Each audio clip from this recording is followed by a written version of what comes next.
안녕하세요. 제 채널은 누구나 최대한 찾을 수 있는 데이터를 말씀드리면서 공시학 키팩터를 통해 투자 아이디어를 찾아준 테린이 아빠입니다. 영상 속의 내용들은 누구나 찾을 수 있는 자료이므로 찾아보시면 되고요. 엑셀 데이터는 유튜브 멤버십 회원분들에게는 매주 1회 이상 업데이트를 해서 드리고 있습니다.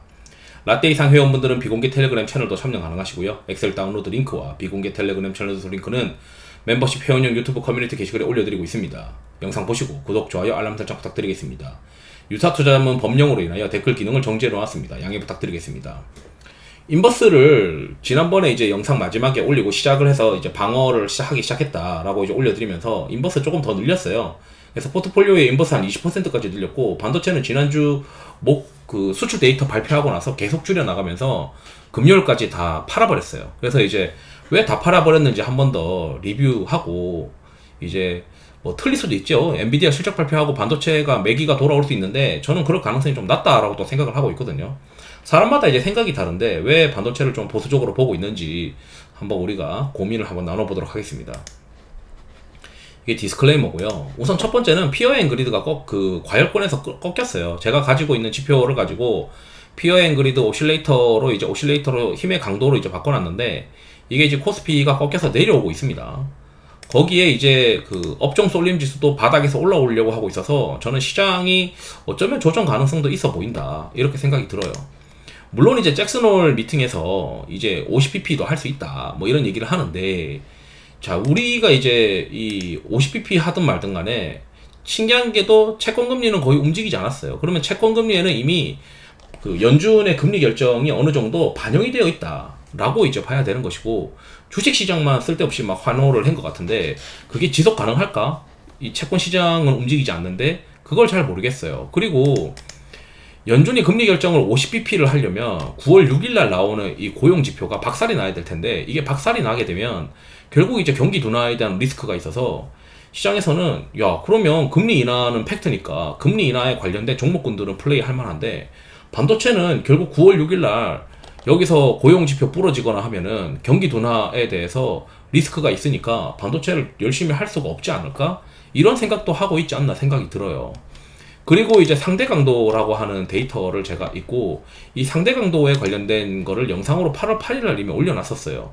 그 전부터 지금 반도체는, 그리고 화장품이랑 반도체는 여기서 이제 이 상대 강도에서 탈락이 됐어요. 상위 10등에서 탈락이 되고 나서 지금도 없습니다. 지금도 상대 강도에서 상위권은 바이오랑 밸류업 이쪽이에요. 그러다 보니까 시장에서 힘도 없고, 게다가 그럼 펀더멘털 상으로 문제가 없지 않냐 이렇게 할 수 있는데, 저는 문제가 있어 보이는데 왜 사람들은 문제가 없다고 생각하는지 이해를 못 하겠어요. 자, 이게 D램의 수출 데이터인데, D램의 수출 데이터가 지금 시장이 정말 좋아지고 레거시가 좋아지는 거면은 제가 봤을 때는 일평균 수출 중량이 증가해야 되겠죠. 범용이 증가하는 거면 일평균 수출 중량이 증가하면서 판가도 증가해야 되는데, 지금 판가는 어떻게 증가를 했는데 일평균 수출 중량은 떨어졌어요. 이게 20일치예요. 8월달에 20일치면은 거의 8월 한 달에 해당하는 수출이고 21일에 발표를 한 거잖아요. 그러니까 21일날 수출 데이터 이거 보고 야, 이거 왜 이러냐 이렇게밖에 생각이 안 들어서 21일부터 반도체를 줄였거든요.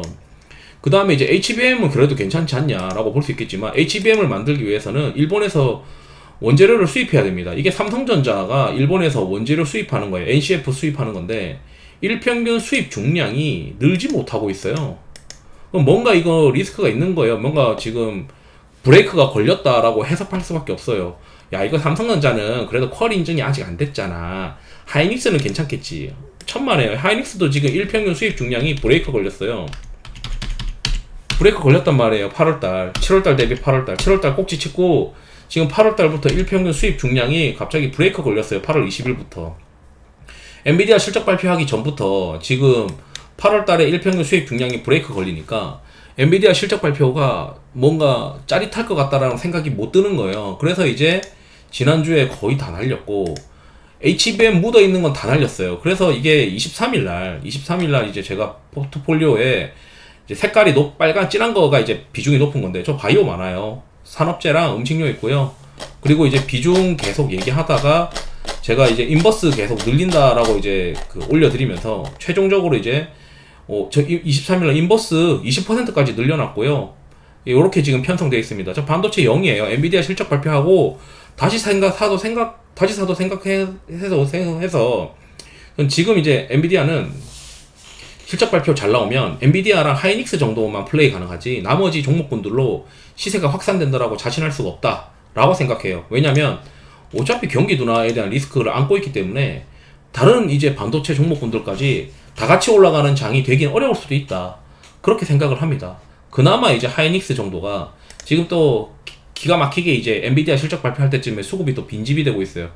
그래서 하이닉스 정도는 단기 플레이 정도는 가능하겠지만 다른 반도체까지 할 만한 상황은 아니지 않냐. 매크로 일정상 우리가 잭슨홀 끝나고 나니까 바로 엔비디아 실적 우려가 발생했고 엔비디아 실적 발표 끝나고 나면 바로 경기 둔화에 대한 우려 발생할 거예요. 이거 9월 6일날 이거 데이터 끝나고 나면 그 다음에 이제 9월 19일날 과연 25bp일까 50bp일까 50bp를 하면은 50bp 한 것도 문제죠. 경기 둔화에 대한 리스크가 부각될 수 있으니까 25bp를 하면은 시장의 기대치를 못 미치니까 그것도 문제죠. 그러니까 시장에서는 계속 금리가 인하되는 종목군들만 지금 트라이 하고 있는데 그렇게 이제 금리 인하가 되고 있는 종목군들도 너도 나도 이제 몰려가다 보면 이제 바이오랑 밸류업이랑 이미 다 깔아놓고 미리 있었던 사람들이면은 다행인데 지금 이제 와서 몰려가기 시작하면은 또 골치 아픈 일들이 벌어질 수 있겠죠. 그래서 제가 봤을 때도 이거 지금 그 수급 강도 보니까 지금 조선도 지금 수급 강도 힘이 없고 그 다음에 화장품 나락가고 있고 고배당도 지금 꽉 찼단 말이에요. 고배당 70 배당 가중지수 시가총액 관련된 수급 강도도 꽉 차가지고 내려오고 있어요. 그러다 보니까 이제 바이오 정도가 지금 남아있는 거죠. 그래서 바이오 정도만 지금 빈집이고 고배당은 위에서 내려오고 있으니 야 이거 그 인버스 계속 깔고 가야겠다. 그래서 저는 연준의 금리 결정까지는 인버스 계속 깔고 갈 생각이고 최소한 제가 봤을 때는 피어 앤 그리드가 많이 빠지든지 아니면 업종 쏠림 지수가 이게 상당히 이제 0.3 이상까지 올라가든지 그런 시간을 제가 고려를 해보면 연준의 금리 결정 이후에도 과연 이 거래일수 상으로 이게 0.3까지 올라가려면 지금 만약에 이게 8월 26일 날 이걸 찍고 있는데 제 생각에는 엔비디아 실적 발표하고도 꽤 걸릴 것 같아요. 그래서 10월달은 돼야 된다라고 생각하거든요. 지금 3분기 수출 데이터도 제가 별로라고 말씀드렸잖아요. 그러니까 YOY는 좋은데 MOM이랑 이런 게 안 좋아요. 그래서 QOQ로 수출 모멘텀이 없다고요. 지금 주식들 다 끌어올려 놓고 YOY로는 다 좋은데 YY로 주가가 다 올라와 있잖아요. 그만큼. 근데 QOQ로 계속 올라가지 못하면은 수출이 시장은 한번 당연히 이제 죽 차익 실현하고 싶겠죠. 그래서 브레이크가 걸리고 있는 상황인데 그게 해소가 되려면 10월달 수출 데이터가 나와야 되고 그게 한 10월 중순부터 영향을 줄 거라고 보고 있습니다. 그래서 10월 20일치의 수출 데이터가 21일에 나오는데 그때쯤이면 3분기 실적 부진이랑 이런 게 다 반영되지 않을까 싶어요. 수출 데이터 부진이랑 3분기 실적 우려 이런 것들이 다 반영되고 하이닉스 삼성전자 실적 발표 어느 정도 마무리되고 그러면서 이제 본격적으로 실적 시즌으로 들어가지 않을까. 그때부터는 이제 2024년 4분기가 아니고 2025년 실적 그로스가 높아지는 것들을 좀 선별해서 그래도 투자하고 그 다음에 정책에 대해서 우리가 해리스랑 트럼프냐 양쪽에서 누가 되는 거에 대해서 굉장히 피로감을 느끼는 구간이 9월달이라고 생각을 하고 있고 그 9월달 대선 토론회 끝나고 나서 그러면 이제 대략 그 지지율이라 이런 거가 반영이 되면서 주가가 어느 정도 10월 중순이면은 누가 당선될지에 대한 주가가 다 이미 녹아 있을 것이다. 그러면은 이제 10월 중순쯤 되면 미국 대선에 대한 주가도 녹아 있을 거고 반영이 되어 있을 것이고 그 다음에 3분기 실적 부진에 대한 것도 반영이 되어 있을 것이에요.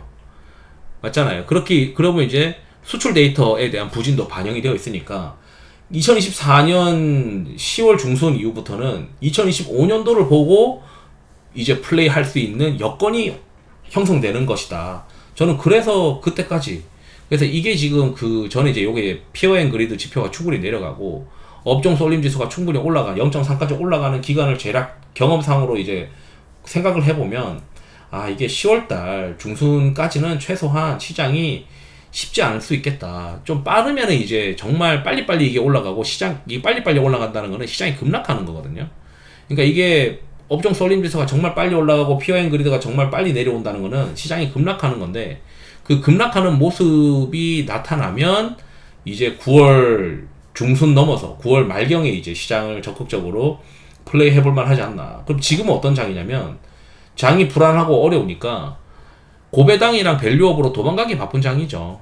실제로. 그래서 지금 평균 모멘텀도 보게 되면 평균 모멘텀으로 100%에 해당하는 거가 밸류업이랑 유틸리티랑 통신 서비스, 건강관리, 헬스케어밖에 없어요. 그러니까 이쪽으로 계속 다 돈이 가는 거 있는 거죠. 나머지는 아예 그 쓰레기 취급받는 거고. 코스피도 지금 수급 강도가 빠지고 있어요. 이건 다르게 이제 뽑아낸 건데 오실레이터처럼 생기긴 했지만 수급 강도도 지금 빠지고 있고, 그래서 저는 지금 시장 자체가 그렇게 낙관적으로 보고 있지 않습니다. 오죽했으면은 인버스 20% 깔고 나머지 유동성이 공급되는 컨셉 중에서 밸류업이랑 바이오를 핵심으로 잡아놓고 그 롱쇼 플레이 하고 있겠어요. 그래서 뭐 이번에 엔비디아 실적 발표가 한국 시간으로 이제 29일날 시장에 영향을 줄 텐데, 제가 생각했을 때는 쉽지 않을 것 같다. 만약에 엔비디아 실적이 잘 나와도 전반적인 반도체의 그 시세가 확산되는 역할을 못할 수도 있다. 결국 이제 경기 둔화에 대한 우려가 바로 매크로 이슈가 뒤이어 오기 때문이다. 그렇게 이제 말씀드리면서 영상을 마치도록 하겠습니다. 투자에 도움 되시길 바랍니다. 감사합니다.